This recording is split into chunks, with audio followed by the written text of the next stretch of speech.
নমস্কার, আমি সুপর্ণা।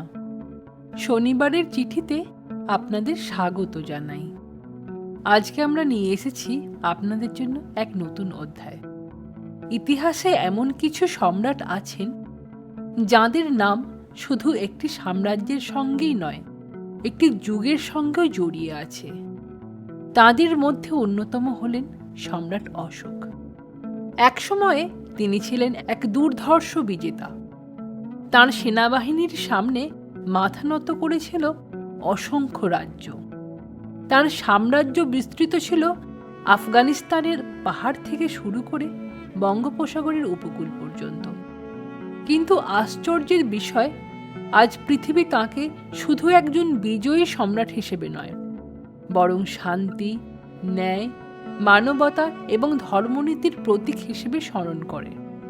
কিভাবে একজন নির্দয় যোদ্ধা ইতিহাসের অন্যতম মহান মানবতাবাদী শাসকে পরিণত হলেন?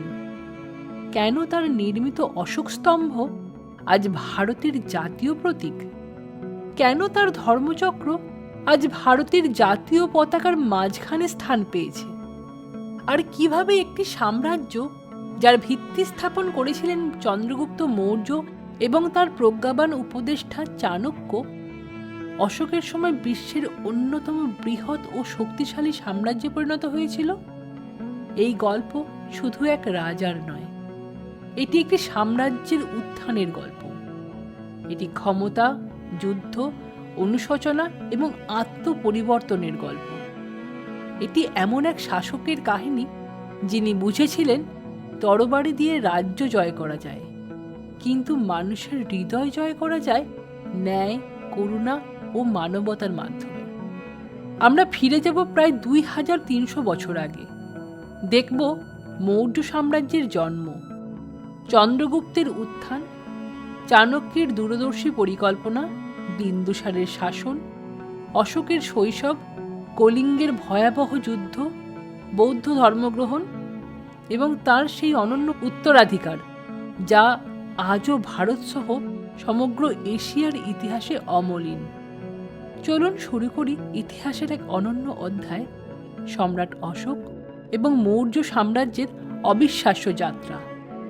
আজ থেকে প্রায় 2500 বছর আগে ভারতবর্ষ ছিল অসংখ্য ছোট বড় রাজ্যের সমষ্টি।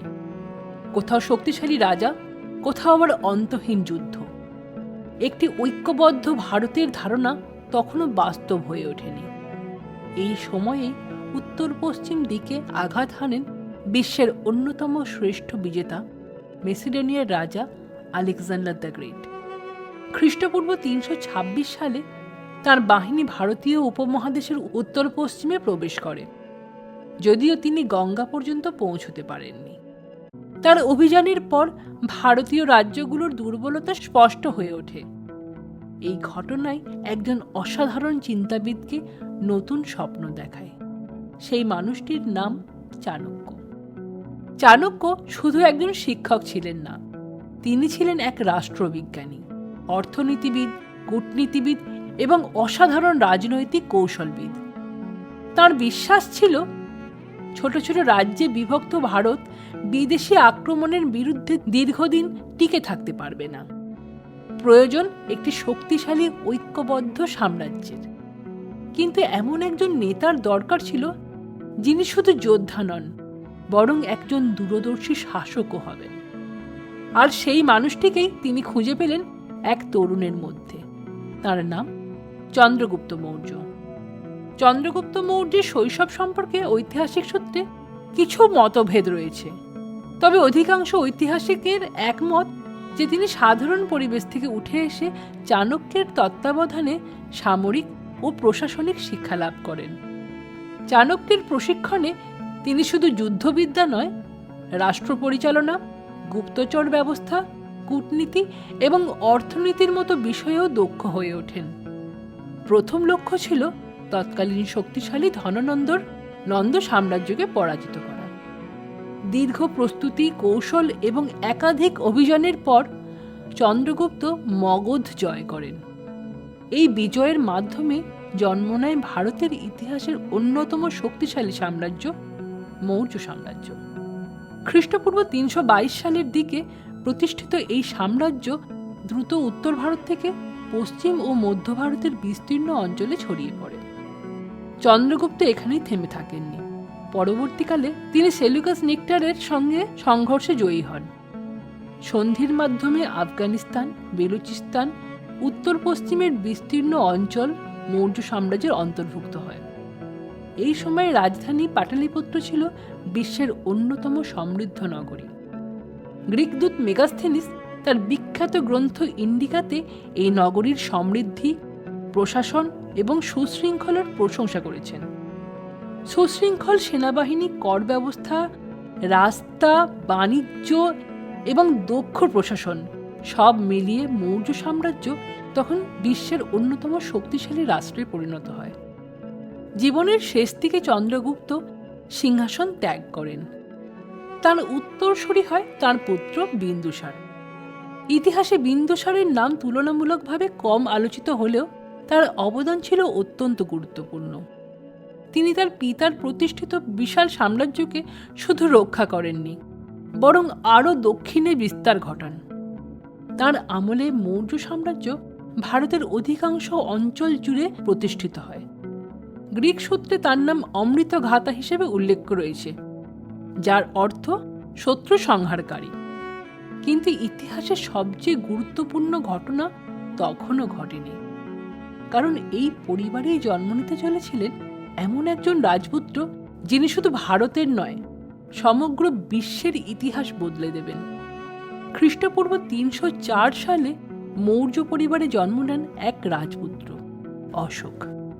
তার জন্মস্থান নিয়ে কিছু ঐতিহাসিক মতভেদ থাকলেও অধিকাংশ গবেষক মনে করেন তিনি পাটালিপুত্র বা তার আশেপাশেই জন্মগ্রহণ করেন। তার পিতা ছিলেন সম্রাট বিন্দুসার।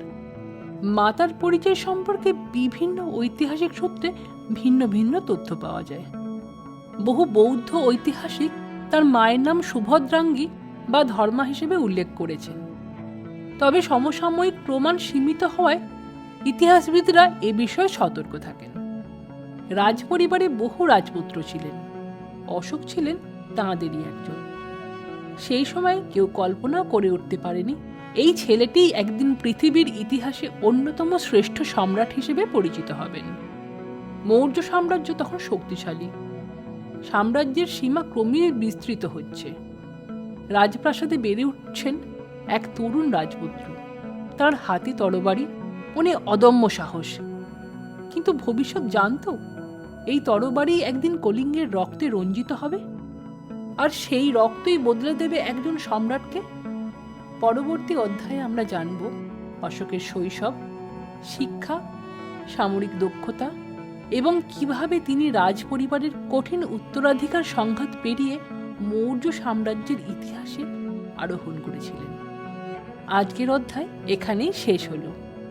আমাদের এই পর্ব যদি আপনাদের ভালো লেগে থাকে, আমাদের এই ছোট্ট ইউটিউব চ্যানেলটিকে সাবস্ক্রাইব করুন এবং সকলের সাথে শেয়ার করুন। সাথে থাকুন, পাশে থাকুন। আবার দেখা হবে পরবর্তী পর্বে। নমস্কার।